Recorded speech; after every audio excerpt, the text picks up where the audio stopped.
J'ai beaucoup aimé le jeu de l'actrice qui revenait à chaque fois avec un simple accessoire. Ouais. Et même sans, vraiment avec très peu de mots, être capable de nous faire reconnaître quel personnage elle jouait. Je trouve ça très intéressant. Par contre, je fais pas du tout de théâtre, donc j'aurais pas de critique particulière à faire.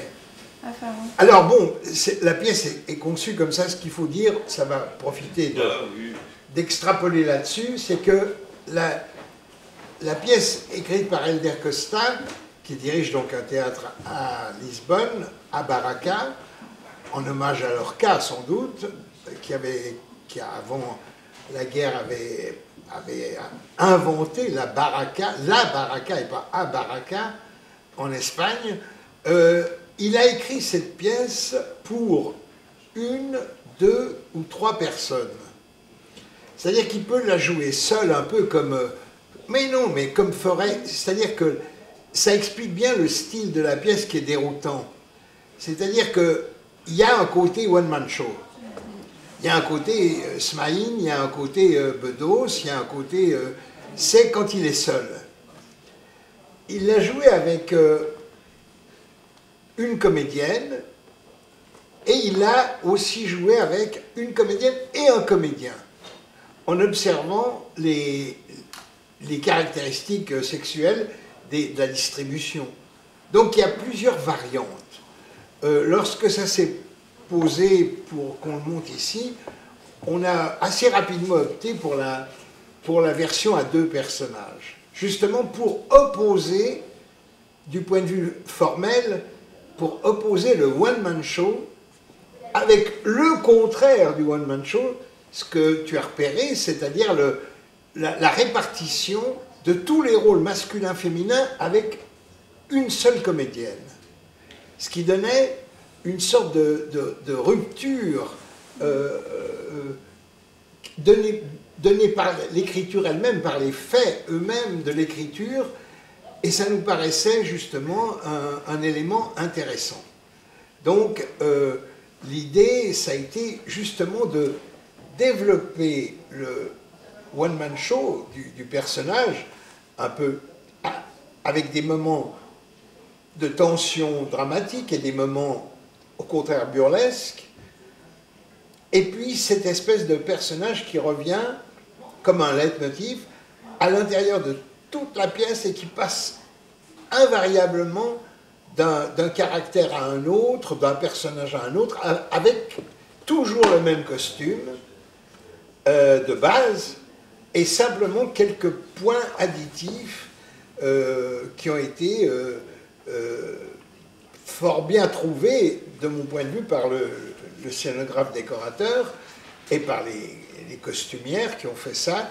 C'est-à-dire qu'il y a vraiment une réalité allusive. Par exemple, le camail de l'évêque, on pourrait dire qu'on pourrait compléter vraiment le personnage. Tous les personnages, d'ailleurs la petite fille avec sa petite jupe qui est volontairement sur le pantalon noir, c'est-à-dire que on pourrait jouer, d'ailleurs Helder me disait qu'il en avait aussi joué de la nudité, par exemple, au moment de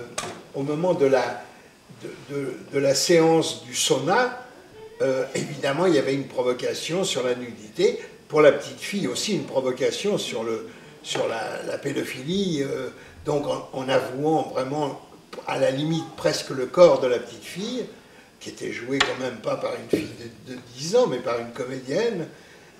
Mais donc ça, on l'a assez résolument écarté, d'abord parce qu'on le trouve partout, et que ça n'a plus aucun intérêt. Hein. Ça n'a vraiment plus aucun intérêt maintenant, sauf dans des conditions exceptionnelles. Moi, qui ai connu mai 68, après mai 68, toutes les troupes jouaient pratiquement nues tout le temps. Hein. Ce qui m'avait permis, c'est une petite anecdote que je vous livre, j'avais vu à Dijon une jeune troupe qui jouait, et il y avait entre autres le personnage du Christ. C'était des jeunes que je connaissais, qui avaient une troupe, qui m'ont dit, est-ce que tu as quelque chose? J'ai dit, oui, il y a un problème dramaturgique important. Ah bon, lequel? Ben, ils me disent, ben, je leur dis, ben, il y a le Christ, Mais il y a un vrai problème dramaturgique, c'est qu'il faut corriger la Bible, il faut corriger le Nouveau Testament, puisqu'il fut baptisé et nommé Jésus, il fut circoncis et nommé Jésus. Or, votre comédien n'est pas circoncis. Donc, vous avez deux solutions. Soit vous changez la Bible, soit dans la nuit, vous réalisez l'opération pour qu'il puisse jouer le lendemain dramaturgiquement correctement. Non, ceci dit, pour dire que, c'est une petite boutade en passant, pour dire que ce qu'on a voulu, justement, c'est donner son primat au texte, et non pas au sexe. Donc, à partir de ce moment-là, ce qu'on voulait, peut-être pas ce qu'on voulait, quand on m'a demandé de le faire, ce que j'ai voulu, c'est réhabiliter le texte à une époque où, de mon point de vue, et du point de vue de beaucoup de gens, le texte disparaît des scènes. On veut maintenant de l'énergie, des gens qui sautent, qui dansent, qui jouent, qui bougent, tout ce qui est, mais la question de la fiction théâtrale disparaît au bénéfice d'une fiction spectaculaire, ce qui n'est pas la même chose. Le spectacle et le théâtre sont deux choses qui s'opposent.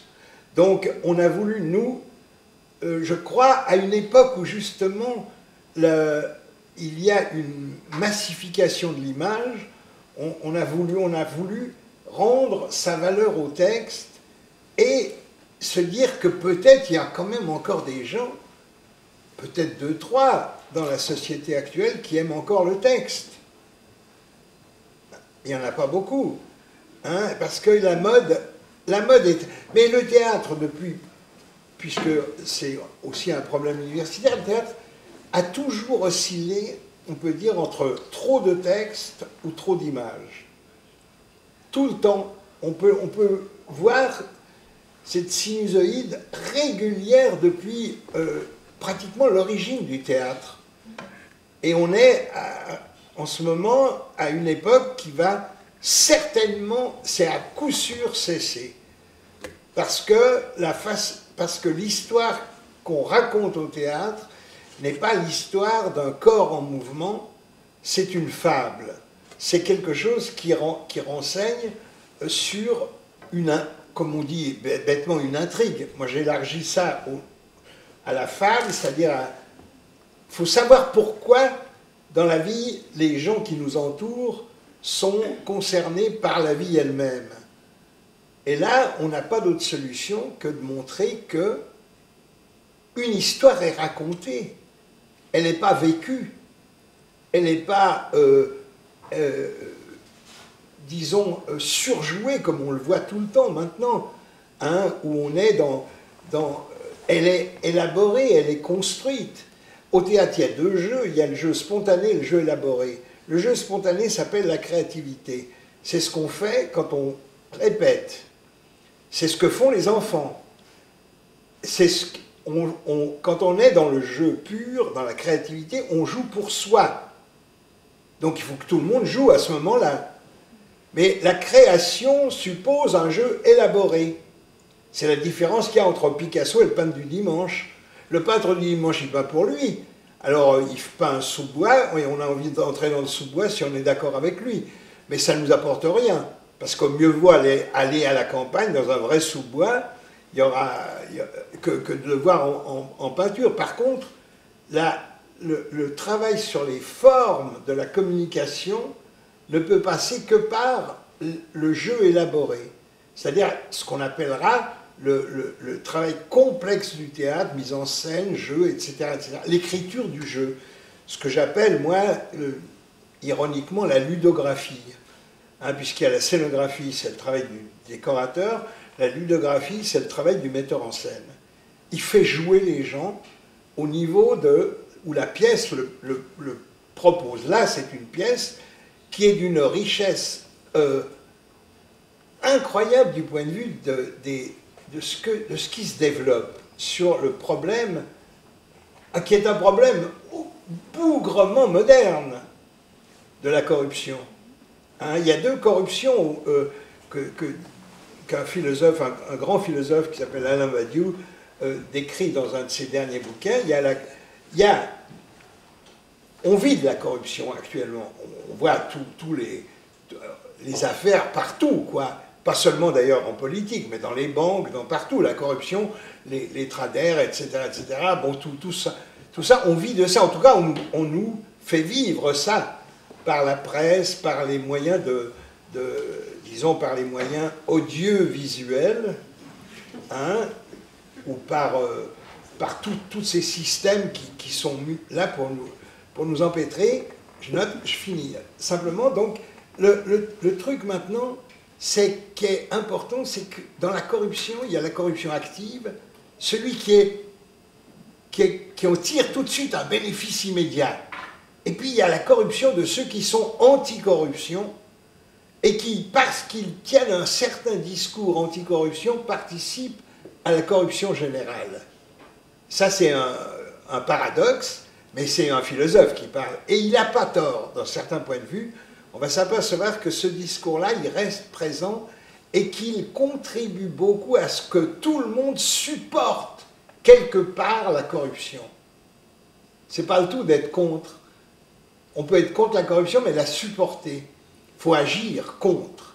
Et ça, c'est autre chose. C'est là où alors on a affaire vraiment à l'incorruptible, comme disait notre camarade Robespierre naguère. Je ne sais pas très bien comment formuler, mais vous avez parlé de one-man show, et moi, c'est effectivement le sentiment que j'ai eu, une forme de one-man show, qui pour moi est encore quelque chose de très différent que le théâtre où on joue vrai à ce qu'il faut. Enfin, et moi, je n'ai pas trouvé ce jeu-là. Et c'est vrai que c'est ça qui me manque dans une pièce comme ça, où, alors je ne sais pas si on appelle ça le ressort dramatique, mais il y a quelque chose là qui moi, me manque dans un... Voilà. Alors, c'est un élément important, c'est-à-dire que c'est un travail sur la forme théâtrale.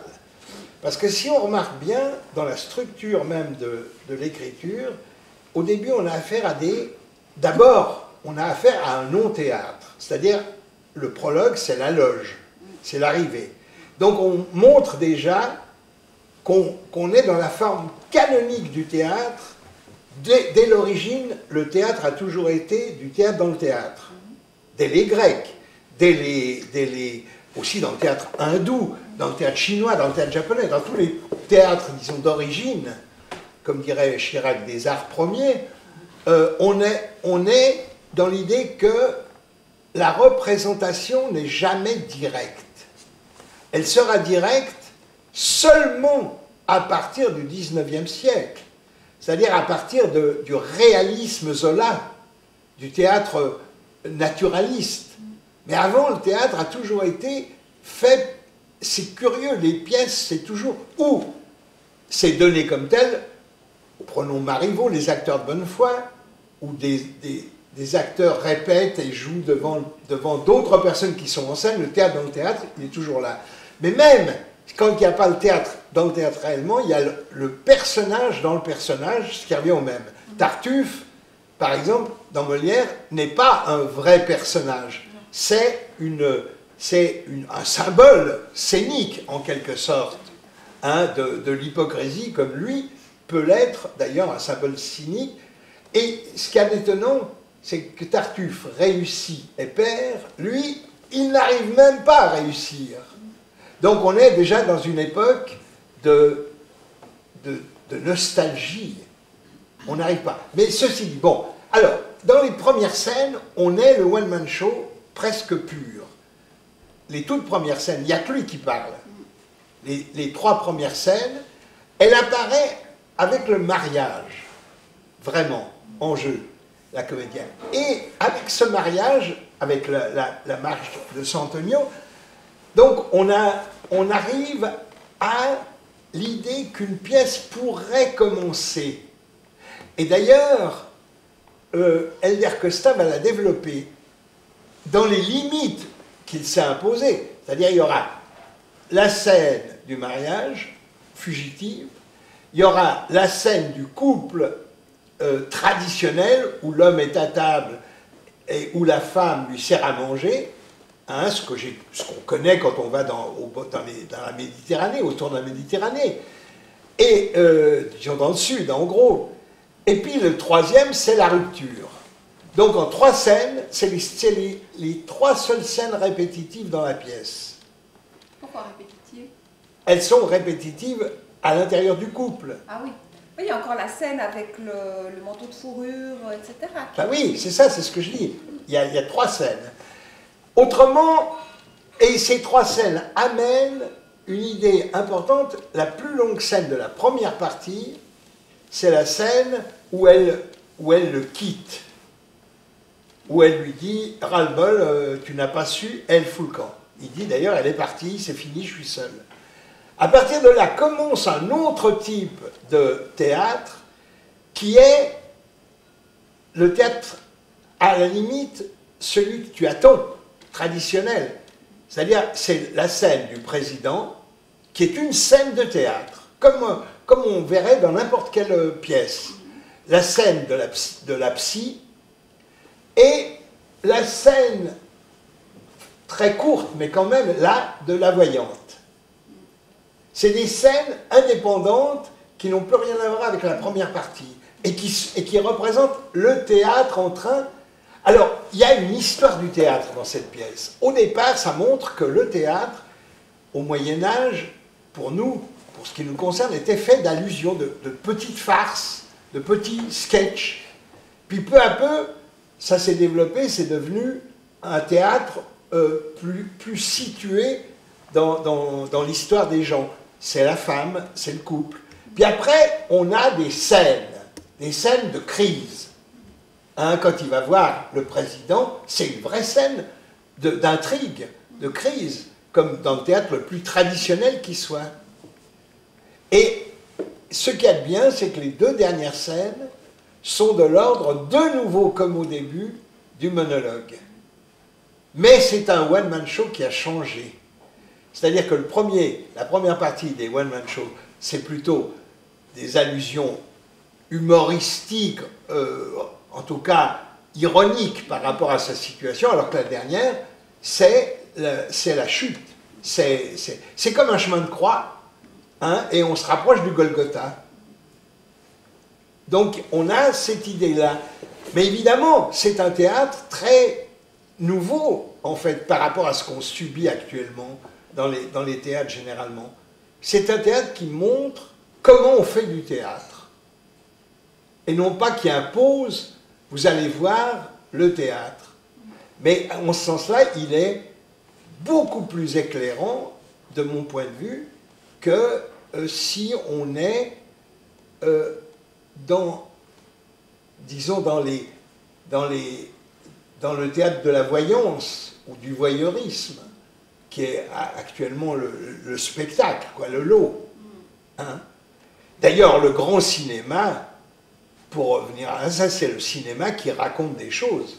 C'est pas celui qui montre des images virtuelles, c'est pas celui qui fait des effets de bombardement, de plans, de tout ce qu'on veut, etc., etc. Il y a quand même un grand cinéma qui reste et qu'on retrouve encore maintenant, et qui est très varié, qui va du burlesque américain, en passant par le style juif new-yorkais de Woody Allen, par exemple, en allant au cinéma de la communicabilité de Antonioni, ou bien il y a quand même un grand cinéma, ou à la destruction de l'image par le texte de Godard. Car les plus belles images de Godard, c'est quand il photographie des textes, des couvertures de livres, des trucs comme ça, où tout d'un coup ça prend une portée mais formidable. Ou bien comme dans Alphaville, quand par exemple il y a l'ascenseur qui descend les microchaînes dans les sous-sols, il appuie sur le bouton, c'est marqué SS, sous-sol. Mais il va chez les SS, c'est-à-dire dans la salle de torture. Donc il y a tout un travail qui est au 15e degré, qui va valoriser cette idée. Or, je crois que, moi j'ai conscience, et je pense que Philippe aussi, on a conscience que ce n'est pas un théâtre dans le vent. Mais c'est mieux qu'un théâtre dans le vent, c'est un théâtre qui sait prendre le vent de demain. Donc cette année, il perd l'Américain, mais l'année prochaine, il le gagnera. Hein, parce qu'il saura utiliser le vent autrement. Mais tu vois un peu l'idée, je comprends la déception, hein, entendons-nous, hein, tout ce que tu dis là sur c'est du théâtre, mais on n'est pas complètement au théâtre, non, on est dans un apprentissage de ce que sera le théâtre de demain, que le Prince de Spandau, et surtout avec une provocation idéologique moins forte, hein, car quand Rudolf Hess, dans sa prison, va raconter qu'il est nécessaire de purifier l'humanité de tous les déchets, etc., etc. On connaît les thèses de Rosenberg d'abord, reprises par Hitler ensuite, et puis par d'autres, Emmerich et d'autres sur l'extermination. Mais donc on s'est dit, c'est trop provocateur, faisons peut-être connaître déjà un peu Helder autrement, disons, d'une façon peut-être plus souple. Et donc, Maria Nettmann nous a rejoint et on a commencé la discussion par une question, une remarque de mademoiselle, si je me souviens bien, qui était impressionnée par la façon de passer d'une scène à l'autre. Voilà.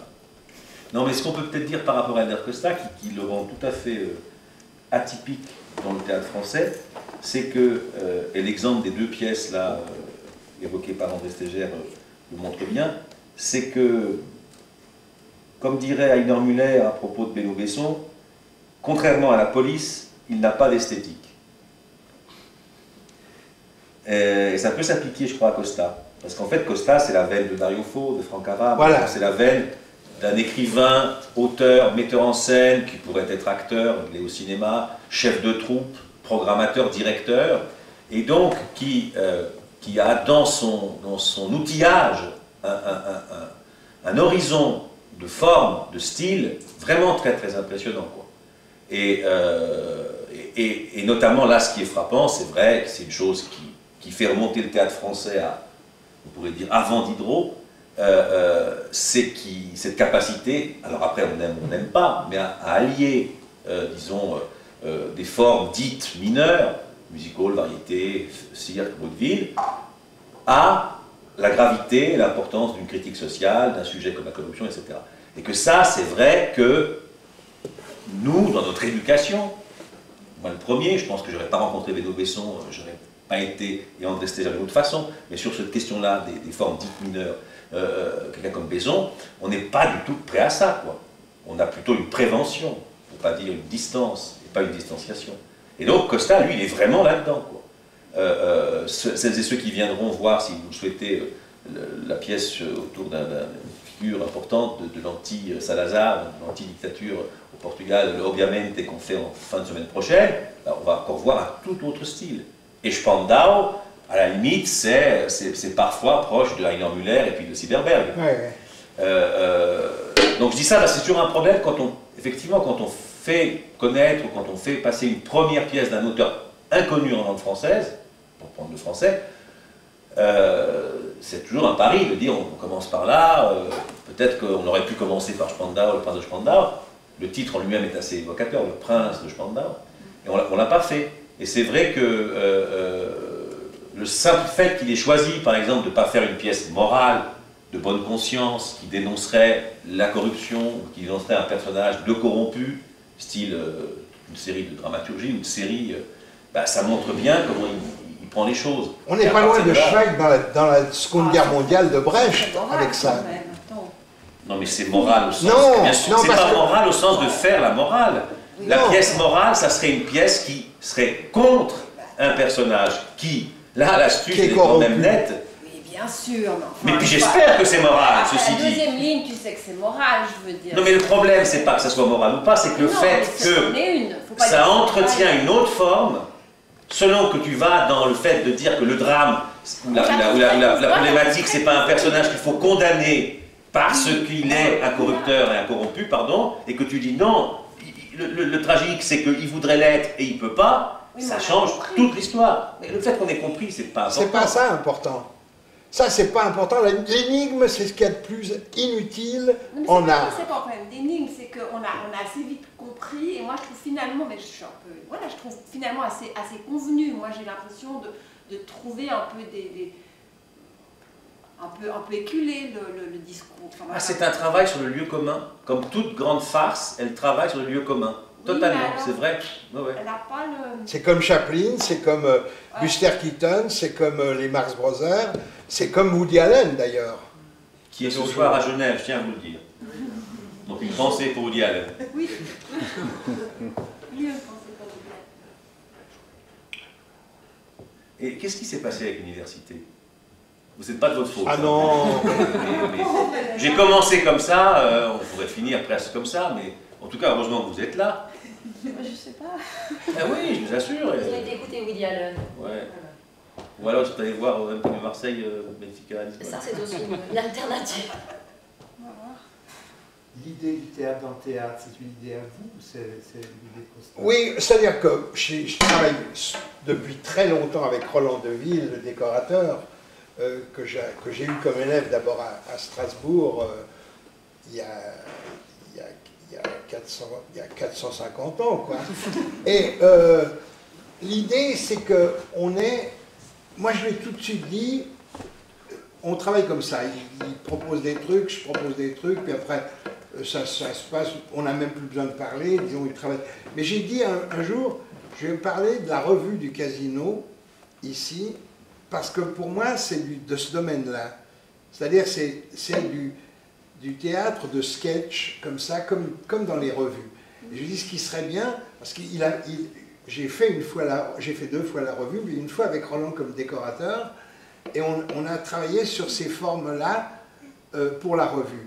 Et là, on l'a, disons, systématisé, et le décor est né de ça. C'est clair qu'il fallait qu'il y ait un double espace, voire même un triple, comme je disais. J'aimerais un espace pour l'adresse directe au public, où le comédien s'adresse au public, un espace où le personnage s'adresse au public, et un espace où se rencontrent le personnage et le comédien, qui ne sont jamais les mêmes. Et ces 3 espaces sont nés de ça. Et dans ce cadre-là, quel est l'apport des projections derrière? Alors les projections, c'est... Roland, qui est aussi décorateur au cinéma, est allé tourner un film à Lisbonne, et il a photographié, avec un cinéaste, ils ont photographié, indépendamment du film, Lisbonne.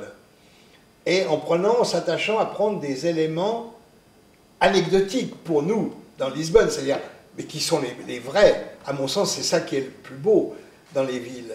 C'est le détail. Quand on voit un truc d'ensemble, ça n'a aucun intérêt. Mais tout d'un coup, le détail, hop, c'est... Et donc, c'est des extraits du film qui ont été retranscrits en images par les techniciens d'ici. Et à partir de là, moi, j'aime bien, moi, j'aime pas du tout... Je voulais, en tout cas, pas d'image qui bouge, parce que quand il y a une image qui bouge, je fous le camp au théâtre. Ça ne sert à rien. Je vais au cinéma, où elle bouge pour quelque chose. Au théâtre, elle bouge simplement pour que les gens paraissent dans la salle. Mais ça n'a jamais de portée valable, ou très rarement. Alors, c'était simple. Et puis, je ne voulais pas que ça intervienne pendant le texte, mais c'était une façon ironique de souligner les séquences, justement, de l'un à l'autre. Et en prenant des petits détails qui sont organisés, d'ailleurs, au départ, dans notre esprit, au départ, c'est la promenade. Ça commence par un tramway de Lisbonne, puis après, c'est les pavés de Lisbonne, et puis après, il y a une maison qui représente, disons, la sexualité cachée, théoriquement dans une maison. C'est l'apparition de la petite Angélique, et puis après, on est dans des mosaïques qui représentent... Et moi, il y en a une que j'aime beaucoup, c'est la mosaïque de la psychanalyste. Ces trucs... J'ai l'impression que c'est presque un... Si on prend juste un extrait, que c'est un fantasme de Lacan. Il y en a une qui a été remplacée avec un motif qui n'est pas tout à fait le même. Ouais. La dernière mosaïque, Ouais. c'est assez fantastique. Oui, ouais, c'est vrai. Ouais. Alors, c'est ça. On l'a organisé dans un espace mental qui n'est pas communicable absolument, mais après tout, au théâtre, pourquoi vouloir à tout prix tout communiquer? comme dans tout d'ailleurs. Hein. C'est intéressant que ce soit comme ça, chacun, à la limite, on n'aurait pas besoin de discuter, chacun prend d'un spectacle ce qu'il veut, rejette ce qu'il veut, accepte ou n'accepte pas, puis tout est dit. Et pourquoi le parti du jeu presque pléonasmique où il joue ce qu'il dit? Pourquoi le parti d'un jeu presque du pléonasme où il joue ce qu'il dit? À certains moments. Non. Pas toujours, je suis d'accord. Non, très peu au début, de plus en plus à la fin, parce que ça montre le désarroi. On devient histrion dans la vie quand on perd le sens de la vie, quand on est obsédé, quand on est emprisonné par la vie. Hein, moi, je me souviens avoir travaillé sur Thérésine, quand j'ai joué un personnage dans Thérésine, j'ai vu des dessins de Thérésine, plus le camp devenait paisible au départ, donc les dessins étaient... puis de plus en plus, plus ça devenait burlesque. Pas pour échapper au tragique. Et bien là, le personnage, c'est une façon de raconter aussi, va se réfugier de plus en plus dans le burlesque pour échapper au tragique de son point de vue. Il y a une progression très nette. Hein. Ah oui, bien sûr, c'est très progressif. Ce qui le rend encore plus tragique, d'ailleurs. Et il y a des citations, carrément, qui sont de l'ordre des burlesques. De funèbres. Par exemple, le suicide de la mallette, pour moi, c'est un private joke. C'est le début d'un film de Jerry Lewis, T'es fou de Jerry, où il doit se suicider. On ne sait pas que c'est lui, on voit que ses pieds et la main qui tient la mallette. Il pose la mallette sur une table, il ouvre la mallette. Il y a tout ce qu'il faut pour se suicider. Et puis, bon, après, on ne va pas raconter le film, mais il est génial. C'est un des plus grands moments de cinéma que je connaisse. Et donc, il y a des private jokes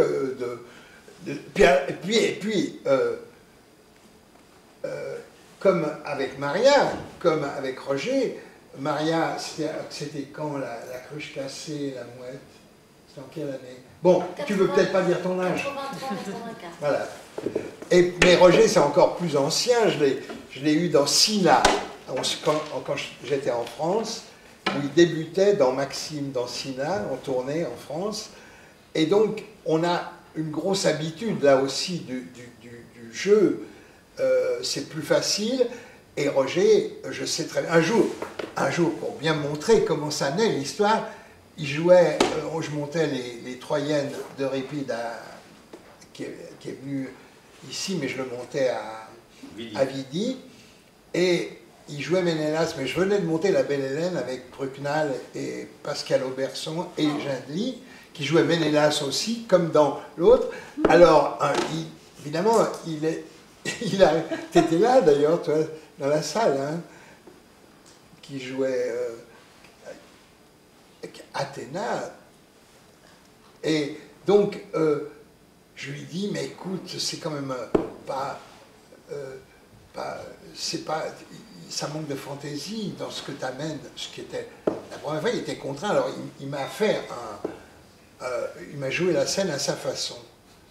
On était morts mais sous les fauteuils dans la salle, tellement c'était drôle. Seulement dans Euripide, c'était un peu trop. Alors il vient vers moi à la fin, puis il me dit, c'est peut-être pas tout à fait ça. Hein. Donc, effectivement. Mais il avait inventé ça. Alors bon, là, il fallait plutôt le retenir à certains moments. Non? Non. Non, mais ça fait partie des cuisines internes qui sont là, quoi. Mais comme pour n'importe quel métier. Hein. Je le disais déjà, mon camarade et ami Platon, c'est quand même d'abord une communication de type linguistique. Ça répond à votre question? Merci beaucoup. C'est bien. Monsieur Stagère, c'est très intéressant ce que vous dites, parce que vous parlez de ce retour au théâtre de texte, et en même temps vous introduisez l'image dans cette... Pourquoi? Alors voilà. Encore une question, décidément le public est remarquable ce soir. Non, encore une question importante, c'est que l'image ne doit pas être absente du théâtre. Théâtre en grec, action de regarder. Moi j'ajoute toujours une autre définition au théatron, action de regarder celui qui parle. Ce que les Grecs faisaient. Ce qui est important d'ajouter cet additif. Mais l'image, elle est là. Simplement, elle n'est pas à l'encontre du texte. L'image doit être là pour mettre en situation de scène le texte. Or là, par rapport à ce qu'on vous dit à l'histoire du théâtre, ce qu'on vous propose, c'est un théâtre un peu à l'ancienne, avec rideau, qui peut être presque un tréteau au fond, mais qui peut être aussi une scène. Simplement, ironiquement, sur cette scène, on y a mis les coulisses.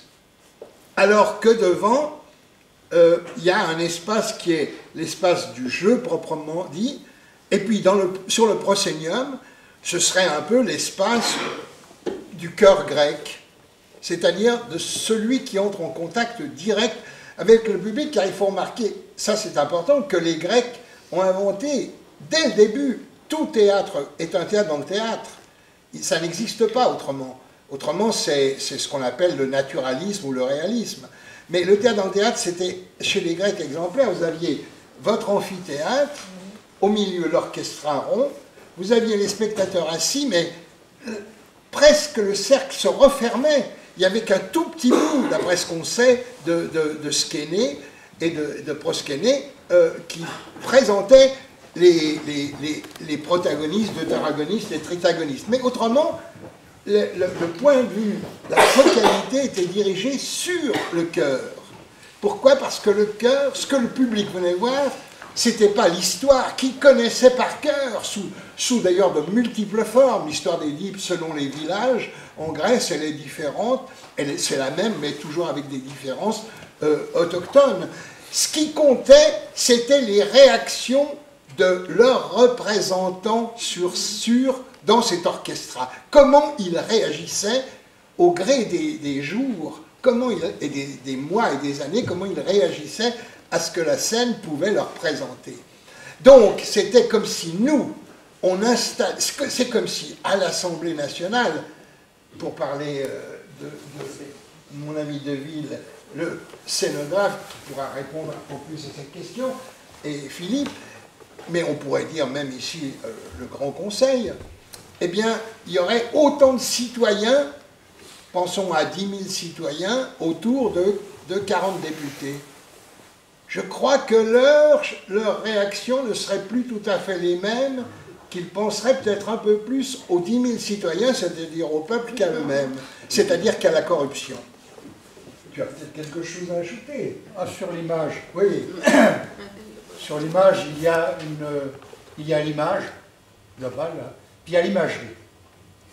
Donc les interscènes, les intersketchs que nous avons essayé de montrer en utilisant un procédé, la photo, authentique.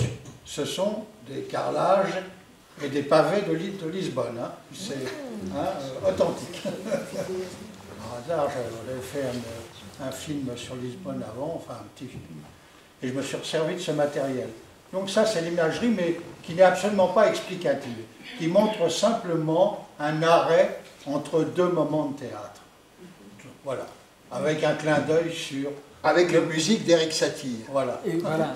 Mais c'est exprès qu'elles soient ces images sont complètement abstraites. Totalement. On reconnaît, je suis encore en portugais qui reconnaît Lisbonne. Ah ouais. Ouais. Mais il y a beaucoup de camarades portugais qui étaient là dès la première qui m'ont dit, c'est incroyable parce que même à certains moments, ils manifestaient qu'ils reconnaissaient le pavé ou la faïence, enfin, c'est incroyable. Mais sur une musique d'Éric Satie, qui s'appelle d'ailleurs, en hommage à l'image, mais en même temps la contredisant au théâtre, Cinéma. C'est une très belle musique, très peu connue d'Éric Satie, qui est remarquable, qui servait un peu de parodie de la musique du cinéma muet. Est-ce qu'il y a une observation, une remarque, bien Roland, tu veux compléter? Non. Tout a été dit, ou presque. Enfin, dire que ça fait en ce qui concerne, 40 ans qu'ils travaillent ensemble. En ce qui concerne la scénographie, du moins. Il y a d'ailleurs des gens dans la salle avec qui je travaille même depuis plus longtemps. Ce qu'il faut peut-être dire aussi, je crois que c'est important de le dire, moi je n'ai pas revu le spectacle, j'étais assez malade après, donc depuis dimanche, je ne l'ai pas vu samedi, dimanche, et je l'ai revu aujourd'hui avec un plaisir de spectateur, ce qui est rare. Généralement, on le revoit avec toutes les critiques du metteur en scène, et là, non seulement j'ai aucune critique alors vraiment à faire, en plus, je trouve qu'il y a une invention supplémentaire dans le sens de ce qu'on a fait. Il n'y a pas une dérogation du travail des répétitions, et pourtant il y a une liberté totale. Et je veux dire que j'ai été flashé.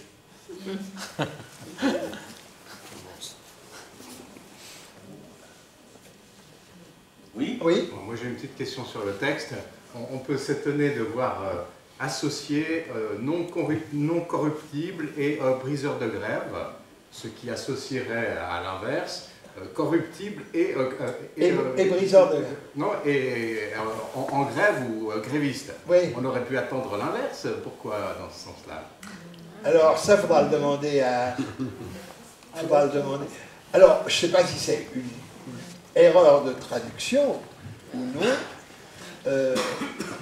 mais je ne crois pas que vous l'avez quand vous l'avez joué. Parce que nos camarades là l'ont joué en portugais il y a un an. Hein? Voilà. Et donc, nos camarades portugais de Genève donc l'ont joué. D'ailleurs, Roger, tu as ton confrère dans la salle. Ouais, il lève la main. Allez, montre-le. Voilà. Qui jouait en portugais le rôle. Voilà. Et donc, l'idée, c'est... Moi, je crois que le problème, il est clair, ce que veut dire vraiment... c'est que pour être briseur de grève dans telle ou telle situation, il faut quelque part y avoir un intérêt. Donc, y attacher un regard de corruption. Et ce qu'il dit, vous voyez, j'ai essayé la corruption dès mon plus jeune âge, dès l'université, et malheureusement, maintenant, je me crois un héros, parce que j'ai pu être corrompu pendant une fraction de seconde. C'était avant. Voilà, c'était avant. Et maintenant, je suis incapable. Et je crois que c'est autour de cette question-là, du temps qui s'écoule, que naît le problème. Et aussi parce que c'est un type qui est très conformiste, et en même temps, il aimerait sortir du lot par la corruption, mais ce paradoxe, il existe bien en lui. Il est conformiste, et en même temps, il n'est pas corruptible. Voilà. Même s'il est... Au long de sa vie, il y a eu plusieurs tentatives pour l'être. Tout au long. Voilà. Mais même dans cette obéissance à un ordre social de briseur de rêve, il essaye déjà d'être singulier dans la corruption, dans le bon chemin, entre guillemets. Et il n'arrive pas. Je crois que c'est parce qu'il croit qu'être corrompu, c'est être dans l'esprit social du moment. Et je ne crois pas que c'est par méchanceté. Il y en a d'autres. Il veut s'adapter à la société telle qu'il la voit ou telle qu'elle est. Alors, je ne sais pas s'il y a des corrompus dans la salle qui me lèvent la main. Bon, il y en a... Ah, il y en a qu'un. C'est le salaud qui m'a poussé. Non, mais je crois que c'est ça. Je pense que c'est une naïveté. Et moi, je trouve que ce que Roger montre là-dedans, c'est l'aspect totalement naïf du personnage, au sens où Brecht dit un jour, dans un texte qu'a repris Manfred Getvert, son assistant, de la naïveté comme catégorie de l'esthétique. C'est-à-dire que la naïveté qu'on va trouver dans Zweig est présente totalement dans le personnage, à d'autres fins que la naïveté de Galiguet dans Homme pour Homme, que la naïveté de Zweig, que Roger a joué avec moi dans Zweig dans la Deuxième Guerre mondiale ou dans la Seconde Guerre mondiale, selon que vous êtes pessimiste ou optimiste. Donc, ça permet cette traduction en allemand qui est merveilleuse. Hein, quand il y a un metteur en scène qui titre sa production, Zweig, dans la Seconde Guerre mondiale, on se dit, tiens, c'est un optimiste. Quand il signe Brecht dans la Deuxième Guerre mondiale, tiens, là, il y a quelque chose, il y en aura une troisième. Et donc, ce qui est intéressant là-dedans, je crois, le caractère de Zweig, ce qui est représenté, c'est sa naïveté. Et ce qui me paraît, alors, complètement séduisant, bien qu'il soit là, je le dis, dans l'interprétation d'ailleurs des deux, parce qu'il y a un accord total entre Maria et Roger sur le plan, justement, sur ce plan-là. C'est-à-dire que le jeu est abordé dans sa naïveté, et moi, à mon sens, c'est là où c'est intéressant, c'est que c'est un naïf qui veut ne plus l'être, croit-il, et qui va donc tricher avec sa vie, et en tant que comédien, inventer des jeux de scène assez délirants. Eh bien, si vous reprenez le cinéma burlesque américain, vous verrez qu'à l'exception peut-être de Chaplin, et encore pas toujours, je parle du Chaplin des grands films, mais dans les petits films, c'est encore là, comme dans tous les films, même Abbott et Costello, qui sont moins bons peut-être et moins célèbres que les dieux que sont les Marx Brothers, par exemple, eh bien, il y a ce jeu. C'est-à-dire que tout ce qui surgit de supplément de jeu dans le personnage et qui contamine peu à peu. C'est pourquoi il y a des scènes où peu à peu, au départ elle ne dit rien, les 3 premières scènes elle ne dit rien, elle le regarde, elle l'entend, puis peu à peu elle joue de plus en plus, puis les dernières scènes sont à la limite plus pour elle que pour lui. Ce qui est intéressant, c'est qu'elle est contaminée par ce jeu, et ce jeu, un poil excessif, provient pas d'un cabotinage, encore qu'il y en ait, bien sûr. Hein. Non, provient de la nécessité de montrer que le personnage veut utiliser toutes les armes que le théâtre lui offre pour pouvoir dépasser son caractère, justement, d'incorruptible. Et si Robespierre avait fait ça à une époque, il n'y aurait peut-être pas eu la guillotine.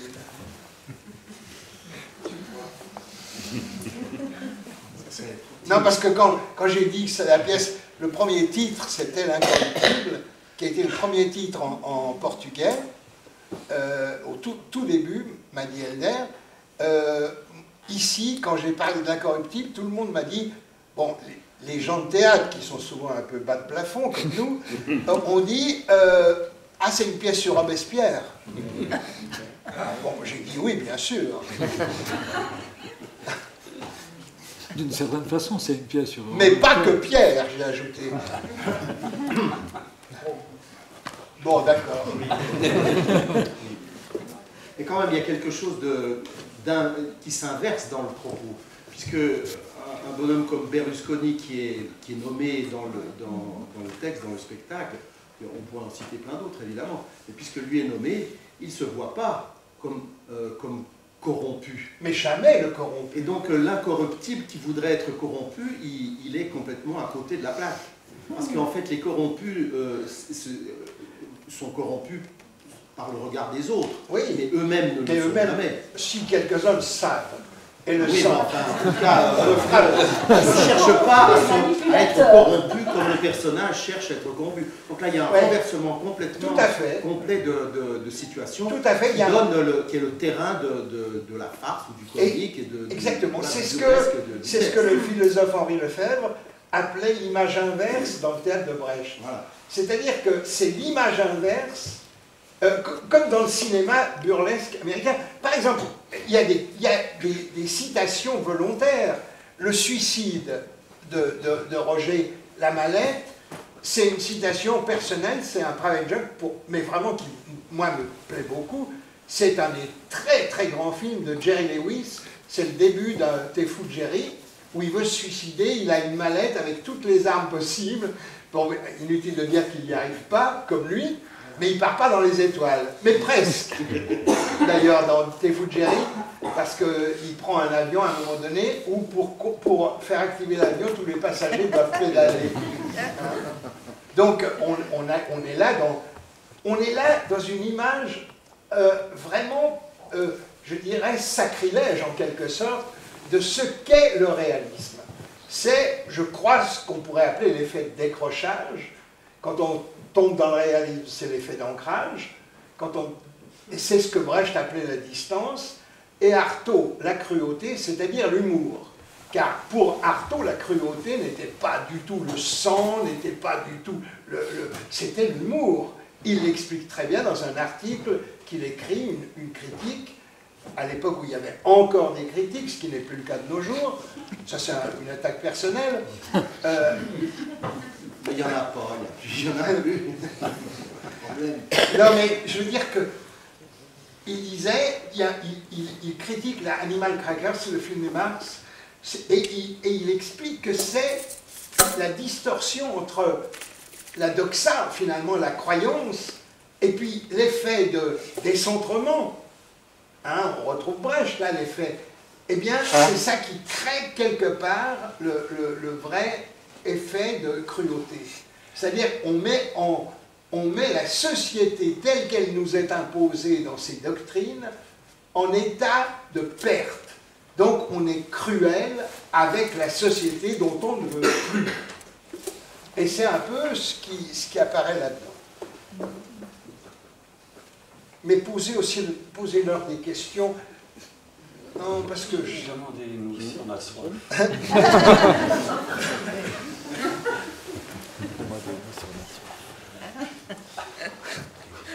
Mais Roger, tel que vous le voyez là, il a joué pour moi dans Sina, au tout début. C'était pas du tout burlesque.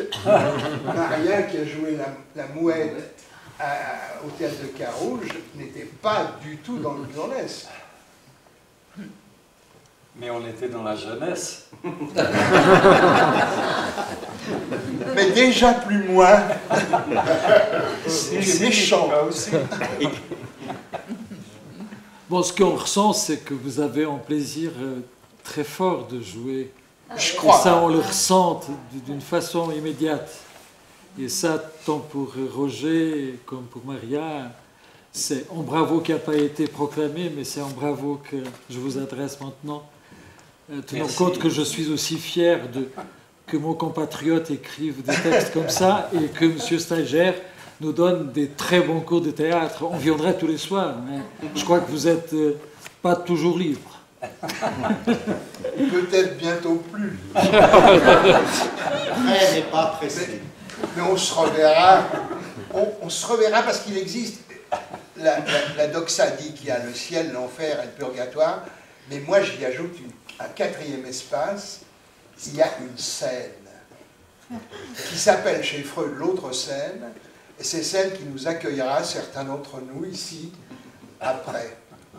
Genre, on y retrouvera d'ailleurs Jean Ferrat ou d'autres.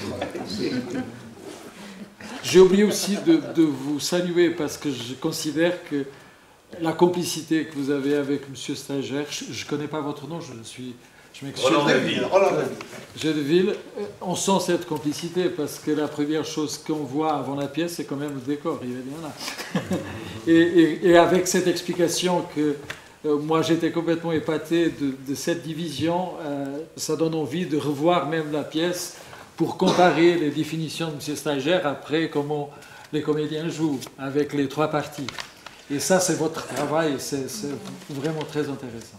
C'est André l'a très bien expliqué, c'est quand même une chose très classique, hein, avec le proscenium, enfin, l'orchestra, le proscenium et la sténée, quoi. Hein. C'est vraiment très, très, très classique, avec l'autre procédé que l'on connaît, qui est le théâtre dans le théâtre. Simplement, ce qui était intéressant, là, ce qui était très intéressant, mais dû à la configuration de ce théâtre, c'était de marquer la rampe, non pas au bord du théâtre, mais avant le bord. Et ça, Je pense que c'est même la première fois que je l'utilise, hein, de marquer ceci, de rendre tout à coup, d'essayer de rendre lisible une autre façon de considérer le théâtre à vision frontale, que l'on appelle à l'italienne, mais le considérer du point de vue de ces trois plans. Ce qui est, bon, avec, en utilisant non pas des niveaux, quoique un peu, mais surtout de décaler la rampe. Et ça, c'est une chose, voilà.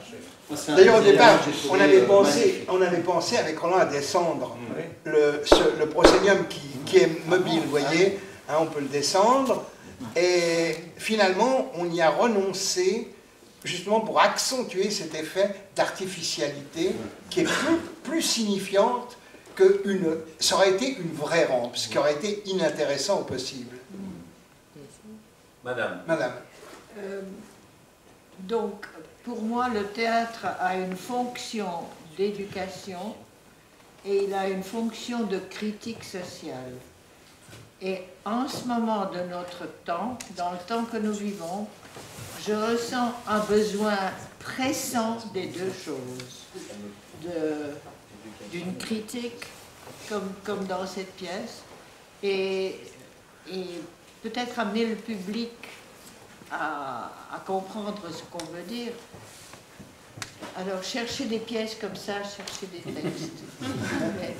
Alors, ce qu'il faut dire, c'est que peut-être qu'il y a une pièce qu'on a en projet au départ, grâce d'ailleurs à un ami à nous, avec madame, Christian Grégory, comédien, qui a proposé Le Prince de Spandau de Helder Costa, et avec José Moraes qui avait aussi amené la pièce et tout ça, et qui est dans la salle ce soir, ce que je ne savais pas, parce que je l'avais vu à la première déjà. Le Prince de Spandau, qui est une histoire étonnante d'un homme seul dans une cellule de la prison de Spandau à Berlin, et cet homme c'est Rudolf Hess, pour qui la prison a été conservée en état de marche jusqu'à sa mort. C'est parce que le dernier prisonnier de Spandau, après on déconstruisait, comme on dit de nos jours à propos de textes de théâtre, ce qui se voit trop souvent, mais là c'était une prison, c'est plutôt bien, on déconstruisait la prison donc de Spandau. Ce qui est étonnant, c'est qu'on a eu peur, compte tenu du texte, et on en a parlé avec Philippe, José, tout le monde, et Helder d'ailleurs, on a dit il faudrait commencer, comme c'est la première fois qu'il est joué en Suisse, alors qu'il est joué au Brésil, il est joué en Argentine, et là il joue au Danemark. La France et la Suisse n'ont encore, à ma connaissance, jamais joué Helder Costa.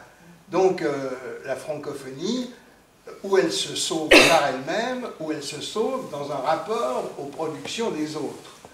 Et là, on a fait traduire ce texte-là, il nous a dit, je vous envoie ça. Comme j'ai dit, il faut commencer par une première pièce, peut-être moins, à la fois pédagogique et politique. Elle est plus légèrement pédagogique, elle est politique et pédagogique, c'est clair. D'ailleurs, tout le théâtre est... Vous savez, le théâtre est politique par définition. Hein, il intervient auprès de la police, de la cité. Hein, eh bien, Planchon disait, un jour, j'avais envie d'appeler le théâtre de la cité le théâtre de la police, mais ça faisait mauvais effet. Alors, donc, ce qui est important, je crois, c'est bien de montrer que, là aussi, on doit construire une rhétorique du répertoire. C'est-à-dire et les directeurs de théâtre devraient construire des rhétoriques du répertoire. C'est-à-dire ne pas programmer au coup par coup des trucs, des idées qui surgissent comme ça, mais voir s'il y a si la conduite du répertoire, ne serait-ce que pendant un an, va amener à jouer une pièce contre l'autre. C'est-à-dire à bloquer. Alors ça se fait un peu, mais pas, ça s'est fait longtemps, mais pas complètement, disons, d'une manière très, très structurée. Voilà. Et je crois que le problème est là, c'est que la pièce qui serait alors complètement dans l'ordre de ce que vous dites, Le Prince de Spandau, elle sera peut-être jouée un jour ici. Vous voyez ce que je dis, hein, je fais un petit sourire en coin sur ce coin-là. Une autre question? On va peut-être aller manger alors. Bah, ouais. Je voulais juste, donc, vous devez tous le savoir, mais vous rappelez qu'il y a encore 2 représentations de cette pièce. Donc, et les francophones et nos amis portugais sont évidemment appelés à revenir, pourquoi pas, mais aussi en parler autour d'eux, parce que je crois que c'est une pièce, vous l'avez bien compris, vous en avez témoigné, qui mérite toute notre attention. Et puis, Elder Costa donc, va arriver samedi, d'ailleurs, pour l'information, il sera effectivement là pour voir le spectacle, il n'a pas encore vu, à la dernière de cette première série, j'espère qu'on envisagera peut-être d'une manière ou d'une autre un autre mouvement. Et il va venir avec sa troupe, donc au Baraka, je prononce mal, à Baraka, non parce que c'est en fait, obviamente, de mito, o. J'ai bien inversé. Mais tu fais comme Roger avec Sylvain. Voilà, non mais j'ai pas la prestance de Roger. Donc, la troupe vient, c'est en fait 14 personnes, c'est encore des chiffres et une pratique un peu inattendue parce que chez nous, il fait assez longtemps qu'il n'y a plus vraiment de troupe. Et donc, ce théâtre à Lisbonne que Costa a habité, puisque c'est 2 anciennes salles de cinéma, si je ne me trompe pas, qu'il a réinvesti, comme c'est le cas souvent d'ailleurs dans des pays comme la Russie. À Moscou, il y a plusieurs metteurs en scène importants, comme Fomenko, qui sont dans des anciennes salles de cinéma. Et, comme aux Acacias. Comme aux Acacias aussi, et à Valexer, je crois également, pour les voitures.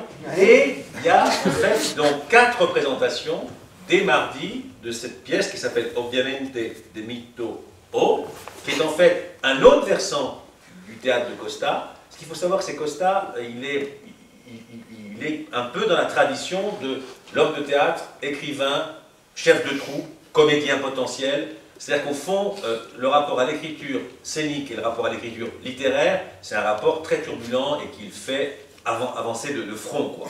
Il est généralement le metteur en scène de toutes ses pièces et s'il n'est pas toujours forcément l'acteur, il en est le dramaturge, il en est le concepteur. Donc c'est assez intéressant de voir aussi cette tradition de ce théâtre-là, à la fois de chefs de troupe, de poètes réunis. Et c'est une pièce, alors là, plus liée à l'histoire du Portugal, puisque ça raconte l'histoire de ce fameux général sans peur, Delgado, qui s'était opposé de manière extrêmement courageuse à Salazar. Et la phrase renvoie à une phrase qu'il avait indiquée quelques semaines avant le vote qui allait l'opposer à Delgado. On lui a demandé « qu'est-ce qui se passe si vous passez ?» à Salazar, pardon, et il avait dit évidemment « je le démets, je le renvoie ». Bon, il se trouve que c'est Salazar, avec une manipulation terrible qu'il a emporté. Delgado est parti en exil et quand il est revenu au Portugal, il a été assassiné par la milice de Salazar. Donc c'est l'occasion de voir ce théâtre politique historique à mi-chemin entre l'agite-propre, entre une dimension aussi, je crois, assez festive, assez comme ça, avec le sens du divertissement est toujours au cœur de la démarche de Costa.